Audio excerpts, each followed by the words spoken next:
Okay, we're going to go over how to manage or set up the VIP codes. So when you go to your dashboard, click Manage VIP Codes, and then we are going to click Add Code. And when you get to this screen, what you'll see is, first of all, you can upload a logo or a picture right here in the top left corner. And what that does is anytime somebody comes to use My Tuition Score with your VIP code, they're going to see this logo on the report. The VIP code's been generated right here in the middle automatically. VVF420 just comes from the computer. So you can change that. So we're going to change that to sample 123, we'll call it for right now. And client would be, who do you want to give that code to? Are we giving it to the church that we're working with, Church 123, or are we giving it to a school, or in some cases, are we doing it for a workshop? Whatever the case might be, who's your contact at the church? You could put their email in right here. Now, let me skip down real quick, because that's if you're giving this code out for everybody who wants to use it. That's why this says distribution multiple.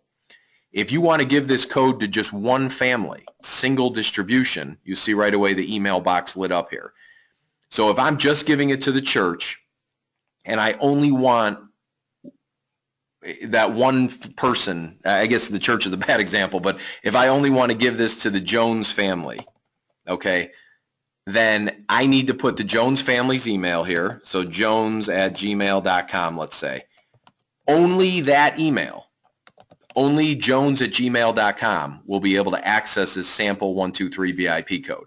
If the Joneses give that to anybody else, that VIP code is not going to work with somebody else's email address. The good news there is it's going to force them to call you or email you and say, hey, you know, my friends, the Joneses have a code. Could I get one too? We're the Smiths. And that's a good way to get referrals. But what I would tell you is typically you're going to use the multiple distribution and give this to a group, because everybody who uses it in the group becomes a lead for you, and you have access to their email and their information.